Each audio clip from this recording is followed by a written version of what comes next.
Haremos espera un minuto antes de dar inicio.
Bien, muy buenas noches. Sean bienvenidos todos. El día de hoy, en el marco de una serie de presentaciones que se han venido realizando en conjunto la Jefatura de Economía y la Jefatura de Estudios Fundamentales de la Universidad Privada Boliviana, ha convocado una serie de panelistas para hablar en una diversidad de temas coyunturales a la situación del país. El día de hoy tenemos como invitado al licenciado Pablo Mendieta, quien nos acompaña para hablar sobre especialmente una coyuntura muy interesante y es la economía boliviana, denominado el día de hoy como una encrucijada. Le damos la bienvenida hoy a nuestro invitado. Quiero de todos modos brevemente comentarles, Pablo Mendieta es el economista jefe de CAINCO, la asociación empresarial con más asociados de Bolivia. Él está a cargo del Centro Boliviano de Estudios Económicos, en un think tank que es representante en el país de la Asociación Latinoamericana de Consultoras Económicas, o la ECO. Pablo ha comenzado su trayectoria como investigador asociado al señor Felipe Larraín, quien es el actual ministro de Hacienda de Chile. A su retorno al país integró el equipo económico del Banco Central de Bolivia, donde fue subgerente de investigación económica en la asesoría de política económica. Ha realizado y ha colaborado en consultorías para Latinoamérica en general y varios países como Chile, Guatemala, El Salvador y también en Bolivia. Igualmente ha publicado artículos especializados de economía dentro y fuera del país, y en el área académica ha sido profesor de pre y posgrado en diversas universidades de Bolivia. Su desempeño académico comenzó en la Pontificia Universidad Católica de Chile, donde entrenó en análisis de coyuntura a los participantes del Programa Interamericano de Macroeconomía Aplicada. Además, fue subdirector del informe macroeconómico de la empresa de dicha universidad en el país vecino. Bueno, hoy le damos la bienvenida a Pablo, quien con su gran experiencia y conocimiento de la economía, no solo boliviana, sino internacional, nos va a dar su visión y perspectiva de este tema tan interesante el día de hoy. Pablo, bienvenido. Te damos la palabra para que por favor nos puedas acompañar el día de hoy. Gracias por la invitación y por la oportunidad de compartir algunas ideas, algunos pensamientos sobre el curso de la economía. Entonces, yo le llamo a esta presentación Bolivia en la encrucijada, porque como ustedes verán más adelante, nos encontramos en una situación que desafortunadamente, macroeconómicamente hablando, implica muchos desafíos, no solo para el presente, sino para lo que viene en adelante. Entonces, yo ahí quiero compartir algunos pensamientos al respecto Y comentarles que estos pensamientos son más bien personales. Yo en este momento estoy en el Centro Boliviano de Economía de CAINCO, pero estoy on leave, es decir, en comisión, porque me encuentro asesorando al gobierno boliviano en temas de financiamiento internacional y financiamiento interno en el momento de la crisis. Entonces, de hecho, en este momento estoy en la ciudad de La Paz y estoy colaborando en ese tipo de ámbito. Entonces, quiero compartir con ustedes algunas reflexiones de cómo deberíamos cambiar nuestra visión sobre el desarrollo económico a raíz de muchos cambios que han existido en el ámbito económico, sanitario y de toda naturaleza. Entonces, lo que yo quiero compartir con ustedes son 5 puntos. Uno que es cómo estábamos antes, para entender bien qué estaba pasando, qué sucedía, por qué nos ha pescado tan fuerte así esta crisis. La segunda tiene que ver con cuál es la magnitud, de qué estamos hablando cuando hablamos de esta crisis. Después, quiero concentrarme en el empleo, en las cuentas fiscales y finalmente compartir mi visión de qué viene el 2021, porque aquí ya estamos en los minutos finales del partido y si quieren verlo coloquialmente necesitamos ver qué viene hacia adelante. Entonces, lo primero que hay que tomar en cuenta es que las condiciones iniciales de las cuales nosotros estábamos partiendo eran dramáticas, distintas. ¿Por qué?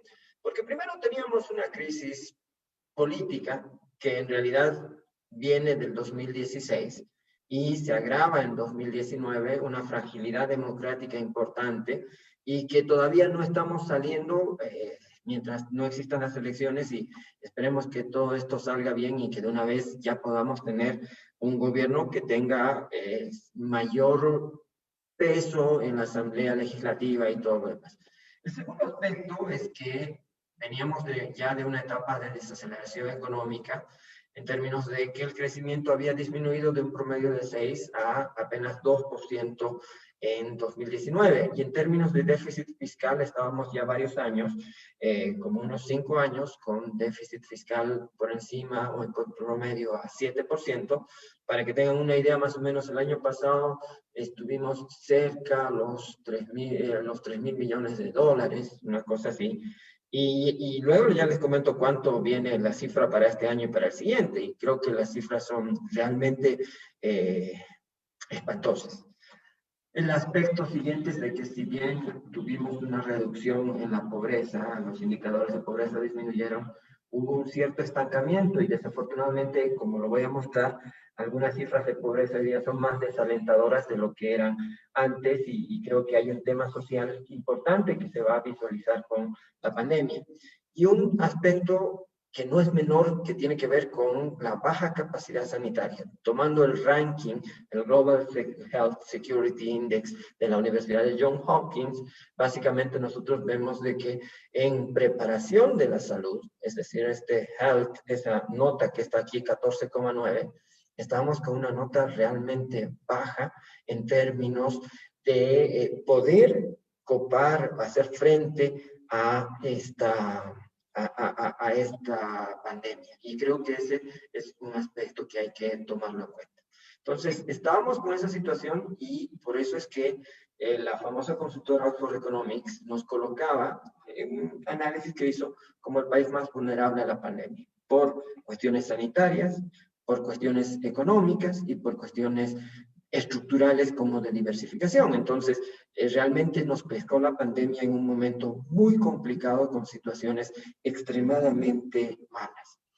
Entonces, viene la pandemia y ahí lo que tenemos que cuantificar es qué sucedió en la economía boliviana, qué ha pasado, en qué estamos y de qué magnitud ha sido este golpe. Entonces, lo primero, viéndolo en perspectiva, ha sido, como lo señaló el Fondo Monetario, el gran confinamiento.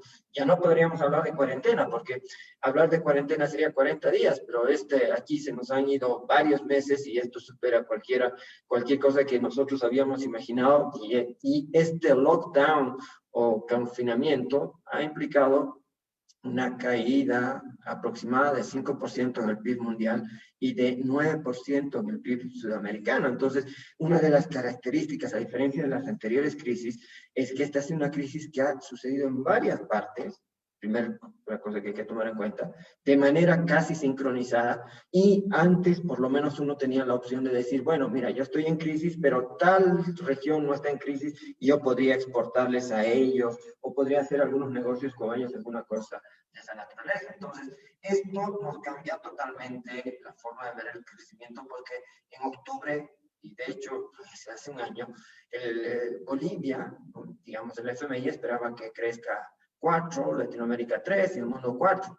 Vienen los primeros indicios de la pandemia y ahí ya Bolivia vemos una caída en torno a 3, Latinoamérica de 5 y el mundo 3, pero hoy día estamos más cerca de un escenario de 9% en América Latina y entre 5 y 6 para el mundo y Bolivia. Entonces creo que esto nos ha cambiado todo. Yo diría que inclusive cuando uno ve las perspectivas, las ideas que uno tenía a inicios del 1 de enero, cuando uno celebraba lo que sea este año, esto ha cambiado totalmente. Y si lo vemos en perspectiva, es la caída más aguda, inclusive mucho más fuerte que la de la década perdida de la crisis de los 80.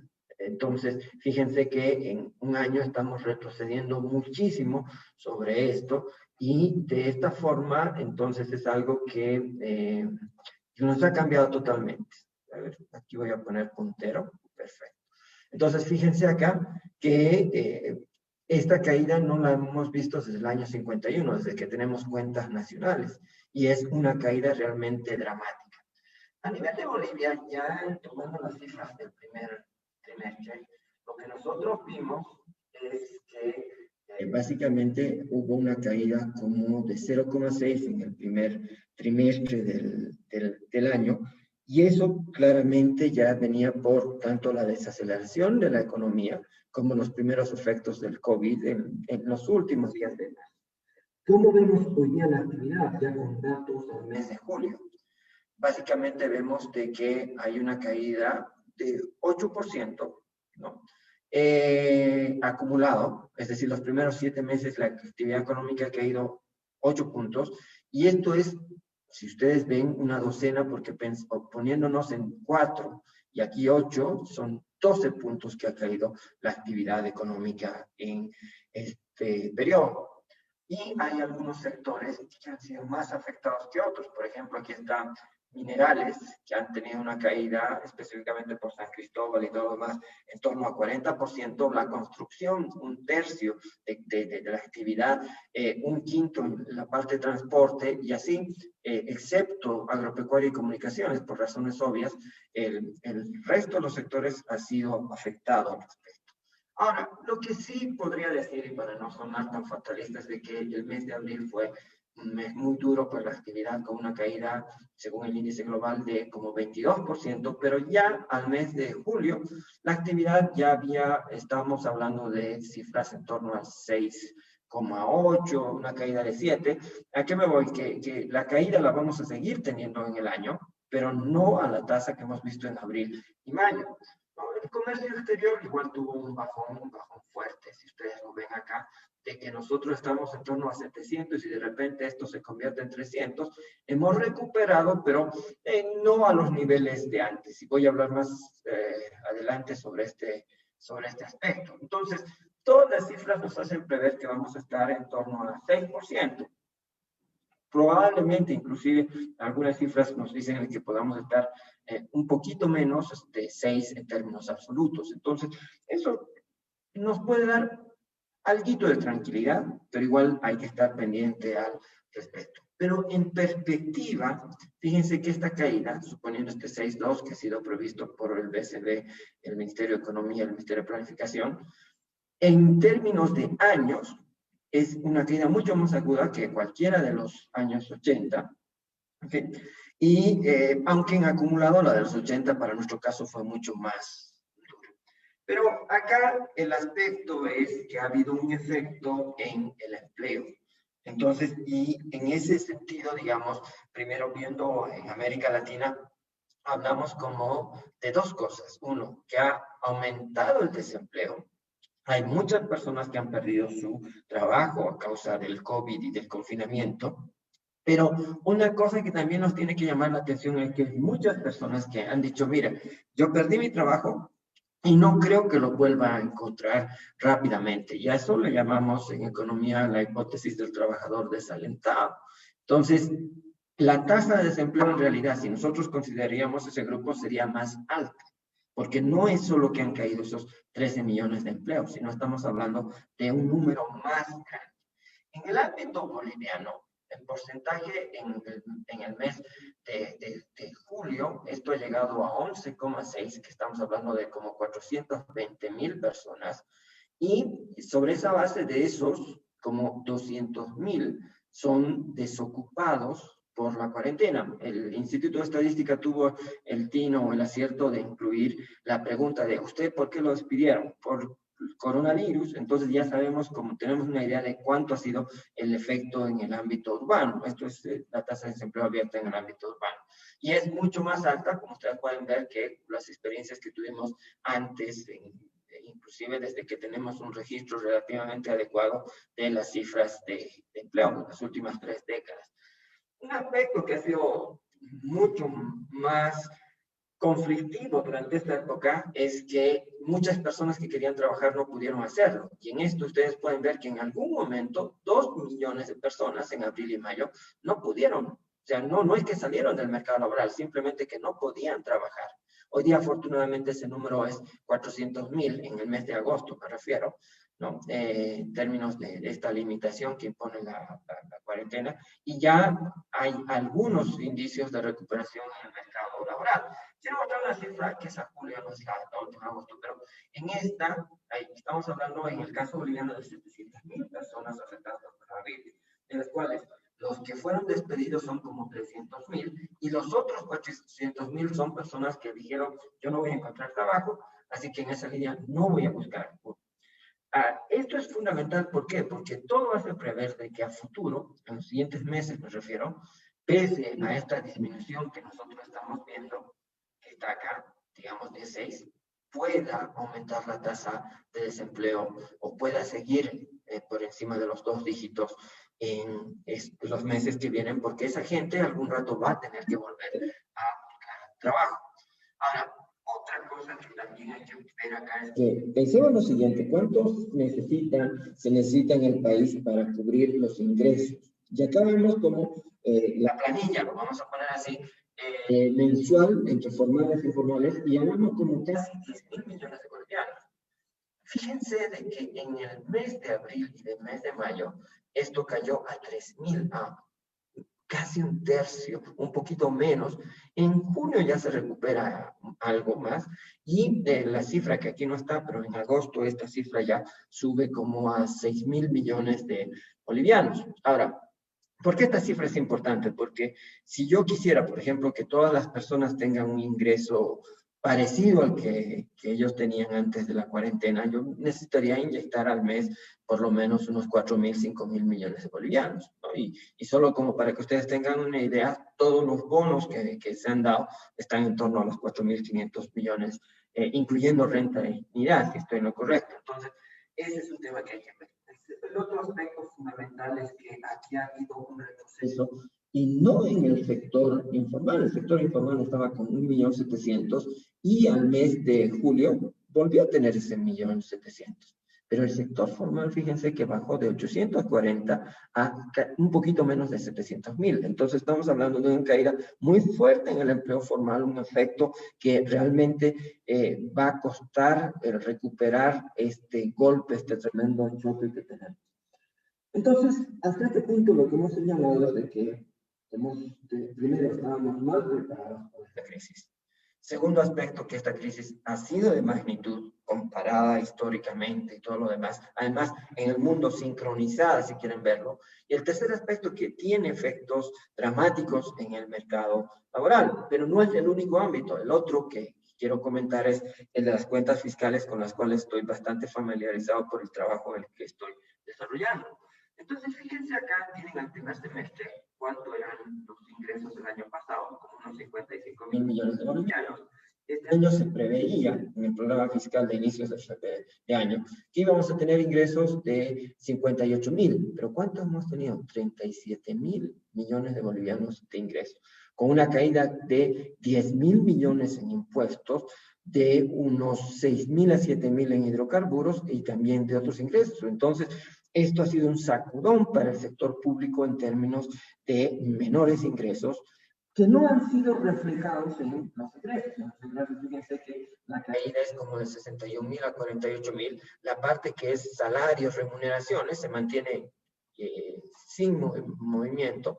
Bienes y servicios cae de casi 12.000 millones, pero esto implica una deuda implícita del gobierno con, no sé, YPFB, o sea, los proveedores de YPFB, con la gente que está en municipios y que ha hecho obras y cosas de estilo. Las transferencias aumentaron por todos los bonos que se han dado y en otros egresos, la caída más fuerte se ha dado en gastos de capital, en inversión pública. Y este año, en el mejor de los casos, vamos a llegar a 15.000 millones de bolivianos o 2.000 millones de dólares, en el mejor de los casos, de inversión pública. Y eso es una cifra que va a marcar esta gestión en términos de que la inversión se ha contraído, quitándole lo que sea la depreciación. Este año probablemente el stock de capital esté disminuyendo. Entonces, viendo eso, el déficit, que es este, y que es más alto que el que se tenía presupuestado, no pudo ser financiado por fuentes externas, por lo que ustedes conocen de la asamblea y todo lo demás. Entonces, si bien se tenía antes de la pandemia previsto que ingresen 9.000, en realidad ingresan como 9.500, ingresan 2.500. Entonces, alguien tiene que pagar esta cuenta y la cuenta la paga el financiamiento interno y en específico el financiamiento del Banco Central de Bolivia. Entonces, esto es parte, si ustedes quieren, de la respuesta monetaria y fiscal que se ha dado a la pandemia. Si bien, digamos, este 19 parece grande, hay que quitarle alguna parte que, si bien se pueden hacer algunos reportos con depósitos a plazo fijo, operaciones de financiamiento, estas no es que ese monto se hayan empleado, ¿no? Pero, de todas maneras, y el caso del impulso fiscal, les digo que está en torno al 7% del Producto Interno Bruto, y va en esa línea. El impulso monetario está en torno al 15, descontando este aspecto que les menciono. Y acá tienen algo que es importante, que son las transferencias que se han dado, los bonos, que acá el año pasado teníamos como 4.000 y ahora estamos hablando de como 9.600 millones de bolivianos, en los cuales estamos solo comparando, estamos comparando tanto las nuevas prestaciones como las que ya existían antes. Si ustedes ven los números de cómo ha aumentado el esfuerzo, pero, ojo, tomando en cuenta de que cada mes se necesitarían 10.000 y que no, o sea, 10.000, pero esto bajó a 3.000. En el peor momento se hubiese necesitado como 6.000, si que yo quería que todos tengan ingreso, pero entonces es un esfuerzo importante, pero no suficiente para el resto que viene. También han existido incentivos tributarios, de los cuales, por ejemplo, el más conocido es el más importante dentro de esto, es el reconocimiento del 50% de los aportes patronales como crédito fiscal. Entonces, ha habido un esfuerzo que les voy a mostrar. Y el otro aspecto, pero que sí es interesante, es que se ha creado un sistema tributario de apoyo al emprendimiento, que se llama 7, que es para empresas unipersonales hasta 250.000 de bolivianos, con un monotributo que es equivalente al 5% de las ventas brutas, y que automáticamente ellos tienen que migrar al régimen general. Entonces, esa es una de las características. ¿Y cuánto es? Hay dos elementos. Uno es el alivio, porque ya no se va a cobrar, que entre el 2020 y 2021 son 4.182 millones de bolivianos, y el diferimiento es aquello que no se cobra ahora, pero se va a cobrar más adelante, que está como entre 5.000. Entonces, tenemos ya en un monto que no va a recuperarse, ¿no?, que es el del alivio impositivo, y un monto que se podría recuperar, pero con mayor gradualidad. En términos de impulso fiscal, tomando en cuenta eso que les acabo de decir, estamos hablando como de 7% del PIB comparado con otros países y demás. Ahora, un aspecto que quiero nombrar es que ha habido otra respuesta que tiene que ver con el Decreto Supremo 4272 del 23 de junio de este año, que es el Plan Nacional de Reactivación del Empleo y que tiene básicamente 5 ejes, que los describo de manera general. Uno es que crear empleos. Para eso ha estado el Plan Intensivo de Empleo y el PLANE, que han estado en ese frente. El segundo tiene que ver con diversos fondos que se han creado para reactivar la economía. Por el FORE, por ejemplo, que es el Fondo de Reactivación, que es un fondo que sirve para que la reprogramación no genere problemas a las entidades financieras. El otro es el FOGASEC, el Fondo de Garantía Sectorial, que es un fondo que para que las empresas puedan volver a activarse. Está también el FOGAVIS, que es el Fondo de Garantía de Vivienda Social, que en vez de que los recursos vayan a vivienda y a vivienda diga voy a construir acá, lo que pasa es que con este programa el que gana hasta 3 salarios mínimos puede decidir dónde quiere su casa y puede obtener un crédito con una garantía alta. O sea que el sistema financiero sí se vería incentivado a hacer este tipo de cosas. Y hay un plan de titularización que va por los 12.000 millones de bolivianos que contempla 1/3 de la cartera de vivienda social. Hay algunas medidas de apoyo sectorial, ¿no? De las cuales, no sé, hay una del plan agropecuario, hay de construcción, turismo, etcétera. Hay un programa de que se han disminuido entre 10 y 15% algunos gastos fiscales con el ánimo de adecuar al Estado a esta nueva realidad.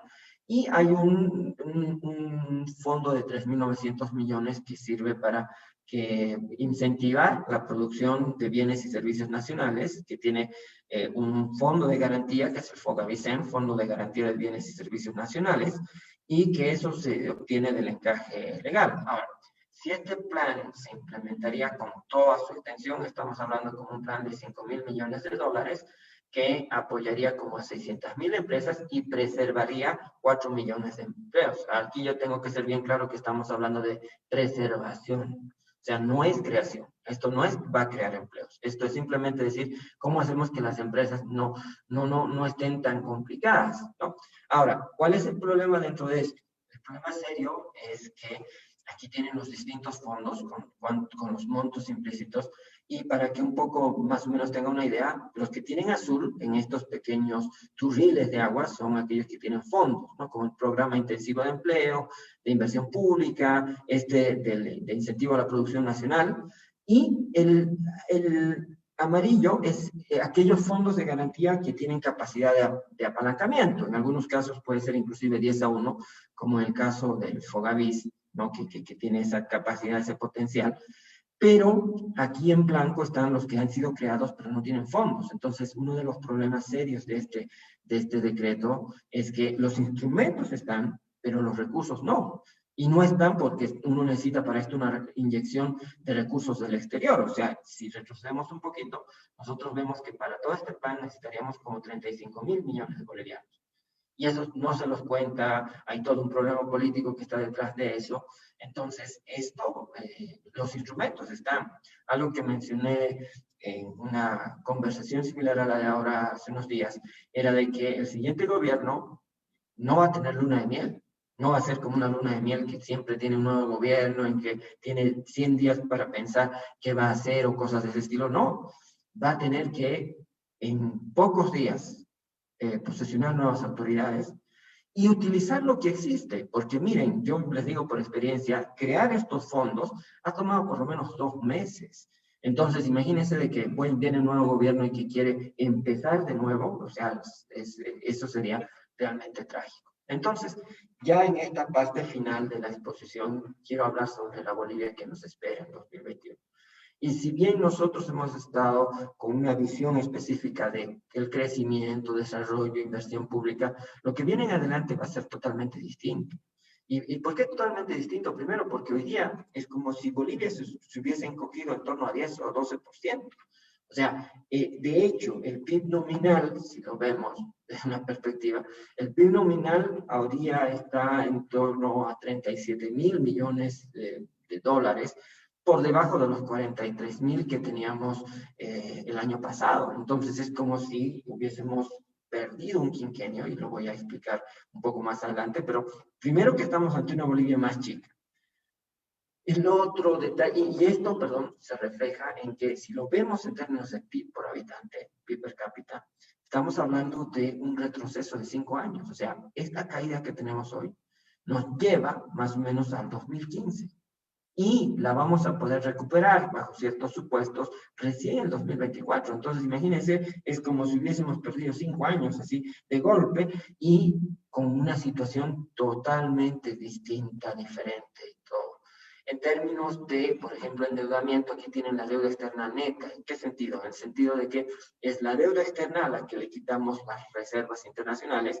Y si bien nosotros hasta el año 2006 estábamos en una posición deudora y luego nos volvemos acreedores, es decir, no es que Bolivia, el sector público, para ser específico, no es que el sector público debía, sino el mundo le debía, hoy día, inclusive, perdón, ni siquiera hoy día, estamos hablando de 2019, esto implica un aumento de hasta 4.800 de deuda externa, lo cual explica, por ejemplo, las reducciones en la calificación de riesgo y todo lo más que se ha hecho.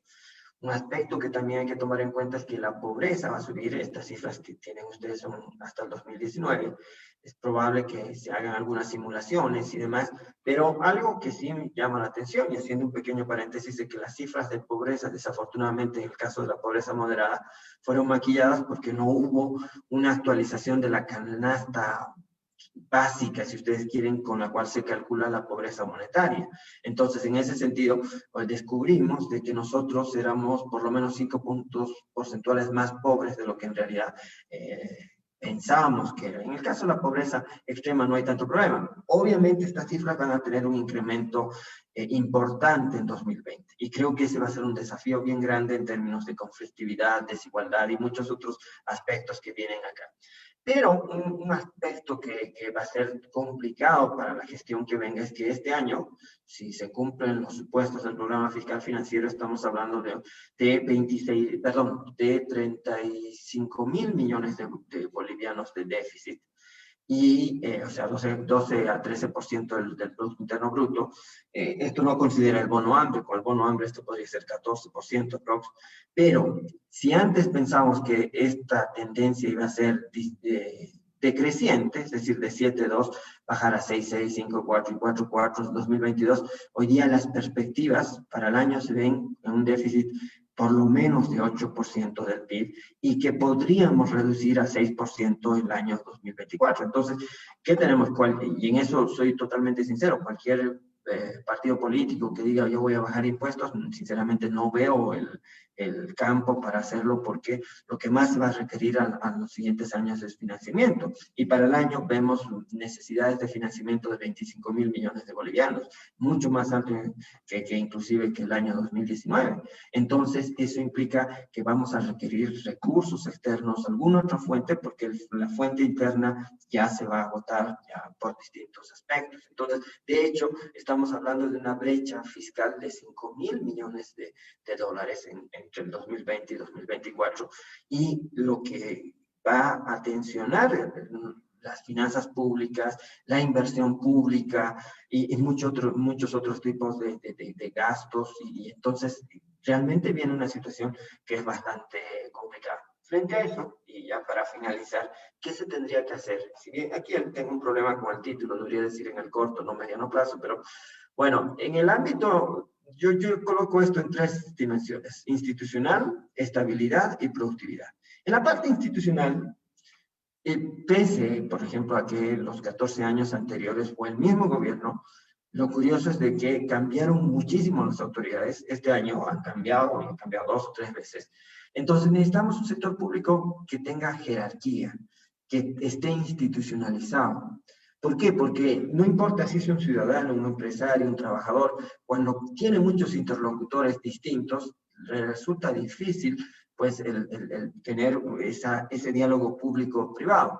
Segundo aspecto que se va a tener que ver es cómo fortalecemos a las entidades del sector público. ¿En qué sentido? En el sentido de que necesitamos entidades que funcionen como tales.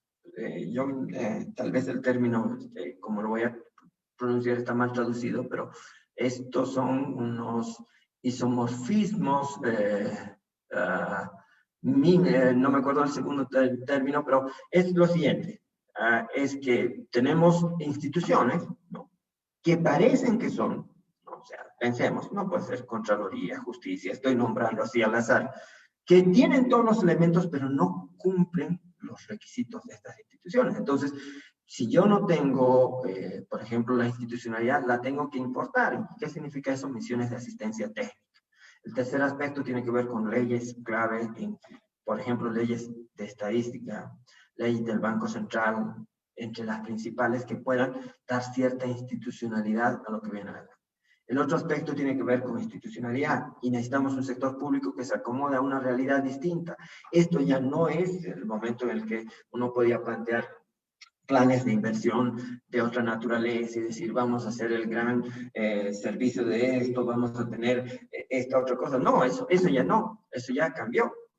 Ya, digamos, yo entendería que los políticos que están prometiendo, y no importa de qué lado son, que prometen, voy a hacer este gran puente, voy a hacer esta otra cosa, eso no se va a cumplir, porque no hay recursos. Entonces, el segundo reto es, necesitamos recursos externos. O sea, aquí vamos a necesitar desde cooperación, entrar al mercado de capitales internacionales, utilizar fuentes alternativas como por ejemplo los Diversified Payment Rights o DPRs, que son instrumentos que pueden servirnos no convencionales para obtener recursos externos. Adecuar las empresas públicas. Ahora, ¿por qué digo adecuar? Porque en algunas de estas, por constitución o por leyes, están ahí y no se las puede, no es que yo pueda decir, bueno, esta empresa ya no sirve, qué sé yo. Entonces, tienen que, por ejemplo, fusionarse. Uno podría pensar en que las empresas se fusionen o las empresas tengan un cambio en el giro de negocio. Por ejemplo, San Buenaventura en La Paz, que originalmente quería ser sucroalcoholera, es decir, azúcar y alcohol, hoy día tendría que estar enfocada a temas más de energía y alcohol y biodiesel y cosas de ese estilo. En el ámbito de productividad, los desafíos inmediatos es, uno, una reforma laboral. O sea, no podemos seguir con un código laboral que sea de antes de la Segunda Guerra Mundial. Y lo que sí, digamos, ahí vamos a tener que ir viendo cómo hacemos para que los derechos se preserven, pero que esto no recaiga, por ejemplo, solo en las empresas. Y por ejemplo, ahí yo me enteré de que ya en conversaciones sobre este tema de que un seguro de desempleo no es caro, son como $120 para un trabajador formal y llegaría a ser para los formales como 400, 500 millones de dólares, y no es mucho en términos de las ganancias que puede haber de un seguro de desempleo. El segundo aspecto es que vamos a tener las condiciones adecuadas para una reforma tributaria, y yo me centraría no tanto en las tasas, en la alícuota, sino más bien en la simplificación. ¿Por qué? Porque si uno ve comparativamente, las tasas impositivas en el caso boliviano, comparados con otras, no son altas. El nuestro IVA es 13 y otros son 18, 21. Nuestra tasa corporativa es 25 y en otros países de la región, estoy hablando, está en torno a 30%. En términos de impuesto al ingreso personal no existe. Entonces, no es tanto el problema de tasas, sino el problema es de un sistema que es anacrónico, obsoleto, que ya ha sido superado por muchas otras cosas. Y por último, una reforma regulatoria que sirva para promover un buen clima de negocios. Entonces, como ustedes pueden ver, hay muchas tareas que hacer en el corto plazo y que necesitan, nos dejan a nosotros en una encrucijada. O sea, básicamente nosotros quedamos con esta situación en una Bolivia distinta, en una Bolivia que no se va a parecer a lo que habíamos acostumbrado, con todas sus ventajas y desventajas de tener, sino que esto cambia totalmente la perspectiva del país y en esa línea creo que hay muchas cosas que tienen que hacerse de manera urgente.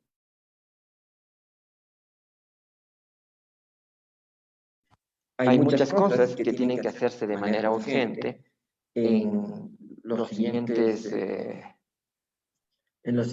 meses. Ni me encantaría decir en los siguientes años, pero eso no es así. Entonces, esta es más o menos la situación en función a cómo se ven los datos que se vienen adelante y todo lo demás. Así que mil gracias y estoy atento a preguntas, comentarios sobre esto. Bien, ok. Pablo, muchísimas gracias. Muy interesante toda tu perspectiva, la información que hemos podido revisar el día de hoy. Considero que hay datos bastante interesantes para analizar y para apreciar desde el ámbito económico. tengo aquí a la vista dos preguntas que nos han realizado. Pablo, a ver, procederé con la primera para que por favor nos colabores respondiendo esto. Y bueno, la primera dice, me gustaría saber qué condiciones son necesarias para mantener el tipo de cambio fijo. A ver, creo que la transición a tipo de cambio flexible es inevitable. Lo que sí podemos hacer es que esa transición nos llegue en un momento de mayores recursos externos. ¿A qué me refiero? Si en este momento nosotros saldríamos a tipo de cambio flexible, evidentemente pueden surgir problemas no solo en inflación, en bolivianización y todo lo demás, pero en cambio, si nosotros empezamos a ver un ingreso de recursos externos, esto va a aliviar las presiones en el mercado cambiario y eso hace que inclusive la presión no sea tan fuerte a devaluar. O sea, viendo, ahí la pregunta es, ¿cómo y cuándo? Lo que sí les puedo decir es que no vamos a estar para siempre con tipo de cambio fijo, por lo menos dadas las condiciones que tenemos ahora en términos de reservas y todo lo demás. Entonces creo que esto nos altera, nos cambia totalmente la visión de si deberíamos o no deberíamos. La pregunta es, ¿queremos salir de manera ordenada o queremos salir de manera desordenada y en crisis? Entonces, ahí creo que lo único que tenemos que ver es cómo hacemos para que este aterrizaje no sea tan brusco, desafortunadamente. Bien, muchas gracias, Pablo. Bueno, continúo con la siguiente pregunta. En el tema de los impuestos, reducirlos aumentaría el ingreso disponible y mejoraría la actividad económica, aunque disminuyan los ingresos públicos. Entonces, ¿no deberíamos pensar en aprovechar el momento para reducir el tamaño del Estado? A ver, aquí hay que ser lo suficientemente sinceros en términos de que yo escucho de que se puedan bajar impuestos, pero la pregunta que me van a hacer si estoy en el Ministerio de Economía es bien sencilla. Voy a decir, a ver, por una parte van a bajar, supongamos, los ingresos tributarios en 4.000 millones. Yo debería estar seguro de que la base tributaria se va a ampliar y me va a generar esos 4.000 millones. Y no estoy hablando de 4.000 millones en 2 años, sino estoy hablando en el muy corto plazo. Afortunadamente existen sí algunas opciones que pueden servir al respecto para tener ingresos tributarios. He escuchado a casi todos los candidatos con una opción de impuestos por efectivo que la planteó la Confederación de Empresarios Privados de Bolivia en 2017 y que yo les digo, porque hemos hecho simulaciones y todo, parece que es un ejercicio en el que, por ejemplo, el Estado podría tener como unos 15.000 millones más de bolivianos sin mucho esfuerzo. Ahora, el tema de reducir el tamaño del Estado creo que es una discusión totalmente válida. Hay muchas cosas que uno tendría que pensar, pero les digo que viéndolo ya en la práctica no lo veo tan fácil y les explico por qué. Por ejemplo, uno dice, ¿y por qué no reducimos la burocracia? Hay tantos, 500.000 burócratas en todas partes y qué sé yo. Pero cuando uno desglosa los 500.000, se encuentra que 300.000 son profesores y médicos. Imagínense que en este momento yo digo, miren, gracias a Dios, eso fue todo, gracias totales, o como sea, y yo tengo un escándalo social grande porque estoy despidiendo médicos y profesores. Los otros 100.000 son personas que trabajan en el ámbito subnacional. Entonces, si bien sería genial reducir en varios casos, políticamente es difícil. Entonces creo que ahí tenemos que ver cuál es la factibilidad política de hacerlo, porque hay una cosa, en ese sentido, creo que nosotros tenemos muchas decisiones técnicas que van a estar supeditadas al ámbito político. Desafortunadamente, o sea, no es que simplemente iba a decir, miren, voy a cerrar esto, voy a quitar esto, eso no. Hay cosas que inclusive están por constitución. Puedo estar yo en contra de muchas otras cosas, decir, mire, esto debería ya quitarse y demás, pero para eso necesitaría un cambio constitucional. Y eso me cambia totalmente la figura de cómo hago el ajuste, de cómo hago toda esta estructura. Entonces, en ese sentido, en el primer ámbito en impuestos, es que no creo que se pueda bajar, salvo que se conozca que esa disminución va a implicar inmediatamente el aumento de los ingresos fiscales. Si yo no veo eso, va a ser difícil que pueda existir ese elemento. Y segundo, sobre el tamaño del Estado, eso creo que va más bien a términos de cómo va la discusión política, desafortunadamente. Bien, gracias. Tengo una tercera pregunta y cuarta. Bueno, para sostener el gasto público que el próximo gobierno tendrá que hacer, ¿vendría mejor una reforma fiscal para atraer más ingresos o el endeudamiento, considerando que se debe mantener un movimiento en la economía? A ver, yo creo que la siguiente era que viene es una era de mayor endeudamiento. O sea, suena contraproducente subir impuestos, ¿no? Y ahí también tenemos que ver en cuenta de que si yo subo impuestos, estaría haciéndolo para una base tributaria todavía muy chica. Entonces, eso sería contraproducente en este momento. Entonces, vamos a tener que recurrir lo más probable al endeudamiento. Endeudamiento externo, o sea, no hay dónde perderse. Entonces, pero eso sí va a tener que ser encarado con las herramientas del caso, o sea, con un análisis de sostenibilidad de deuda y tener bien clarita cuál va a ser nuestra trayectoria y no generar nuevos compromisos. Bien. Una más, Pablo, donde esta sería una mala época para los emprendedores. ¿Cómo se podría motivar la creación de empresas en esta difícil época que se viene? ¿La posible inestabilidad política post elecciones podría agravar aún más la crisis? A ver, respecto al último punto de la inestabilidad política, creo que es un factor que deberíamos tomarlo en cuenta. El año pasado, cuando hubieron las elecciones, salieron como 1.500, 2.000 millones de dólares del sistema financiero. Y ese es un tema que hay que tenerlo presente, ¿no? Pero no tendría o sea, todavía no conozco ni los resultados de las encuestas o las elecciones. Creo que va a ser un tiempo difícil en términos políticos. No va a ser un tiempo fácil, es mi impresión. O sea que lo que viene va a ser un tiempo muy desafiante. Nos va a retrotraer como a los años 2000, 2005 de mucha conflictividad, ¿no? Pero ese es un tema que va a estar ahí, ¿no? Ahora, en cuanto a los emprendedores, yo lo que creo que ahí lo fundamental es que el Estado no va a generar incentivos fiscales, por decir eso, no lo veo por toda la situación que he mencionado, pero sí creo que se pueden ir removiendo barreras. O sea, hay muchas cosas que se pueden digitalizar, hay muchas cosas que pueden hacer que las reglas sean mucho más claras. Y hablo de microregulaciones. ¿En qué sentido microregulaciones? De que hay muchas cosas que de repente uno cuando hace una empresa piensa que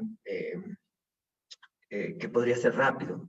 Ahora, volviendo al Doing Business, al famoso índice del Banco Mundial, la mala noticia es que si bien nosotros estamos atrás en la lista de países con facilidad para el emprendimiento, lo nacional, casi todo lo nacional se ha cortado y las brechas están en el ámbito municipal.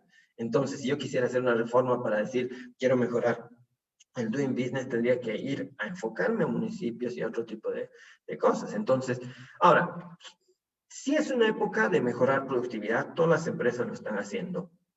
¿En qué sentido? En el sentido de que están viendo cuál es la forma de capear esta tormenta. Y hay personas que han tenido que reinventarse en giro de negocio. El más sencillo, el más evidente, pero que también va a tener un límite determinado es todo esto del delivery. ¿En qué sentido? En el sentido de que uno antes ni siquiera pensaba en pedirlo, ahora sí lo considera, sí lo hace, y hay muchas cosas y la digitalización poco a poco podría mejorar. Entonces, es una época desafiante, pero que va a exigir de que veamos nuevas alternativas en términos de negocios, y yo estoy viendo que muchas empresas están en este proceso de reinvención. Bien. Pablo, tenemos una pregunta más y es, ¿el diferimiento de los créditos vigente es eficiente para mantener la movilidad de la economía, considerando que los agentes son racionales y solo diferirían sus pagos y no así aumentando la producción? A ver, tratando de reflexionar sobre el diferimiento de créditos, no sé si es eficiente o no es eficiente, y les explico por qué. Creo que a todos nos pescó la pandemia desprevenidos, y algo que un documento del Banco Mundial del Departamento para América Latina lo mostraba, decía, en realidad en todos los países se ha hecho este tipo de arreglos institucionales, de diferir cuotas, hacer una cosa. Lo que sí tenemos que ser conscientes de que este diferimiento tenemos que hacerlo de buena manera. Y en ese sentido rescato el FORE, que es uno de los mecanismos creados por el decreto 4272, porque es una forma de inyectar 8.000 millones y hacer que ese diferimiento no implique costos ni al deudor ni a la entidad financiera. Entonces, en ese sentido, lo que tenemos que ver es que acaba el diferimiento y lo más probable es que la mora aumente, y aumente alto. O sea, esto no es una cosa en la que la mora va a aumentar 3 puntitos, no, va a aumentar alto. Ahora, ¿qué podemos hacer? Necesitamos esos recursos externos para alimentar estos fondos para que el sistema financiero pueda estar protegido, si es que quieren verlo de ese sentido. Entonces, creo que todavía hay mucha pega que hacer en el ámbito financiero para que podamos estar tranquilos al respecto. Bien, creo que con eso hemos concluido las preguntas por parte de los asistentes. Creo Pilar, que sí, Paola. hay una pregunta más. ¿Una pregunta más? Perdón, sí, acabo de verla. Sí. Bien, Pablo dice, ¿cuáles serían las políticas a considerar para mejorar el empleo, dado que la regulación de la ley laboral no está relacionada a la ley de educación y existe déficit fiscal? A ver, yo tendría que traerme aquí del déficit fiscal, que es un problema que va a ser para salud, educación, deporte, museos y para todo. O sea, ese problema va a estar latente, no va a haber plata, así de sencillo, ¿no? Primera cosa. Segundo aspecto, en términos de políticas para mejorar el empleo, creo que hay muchas cosas que hacer. O sea, básicamente tenemos un sistema educativo que no se mide, no sabemos cómo está. Algo que siempre menciono es de que usualmente cuando a mí me preguntan ¿qué tal están tus hijos? Yo no tengo idea del colegio de mis hijos. ¿Y por qué? Porque no sé cómo están en rankings internacionales. Pero ese es solo el primer paso. El segundo paso es, ya, supongamos, y los resultados de esto serían probablemente malos, ¿no? Está investigando sobre educación y entiendo que los retornos a la educación son súper bajos, hablamos de 3%, cuando el promedio mundial es como 10%, pero ahí necesitamos hacer una reforma que contemple al principal protagonista, que es el profesor, el maestro. O sea, no es una cosa simplemente que tú cambias los textos, no. O sea, es una cosa en la que inclusive el hecho de ser educador tiene que ser mejor remunerado. O sea, ahí hay un desafío importante y tenemos que empezar a cambiar incentivos y otro tipo de cosas. La pregunta creo que es bastante profunda.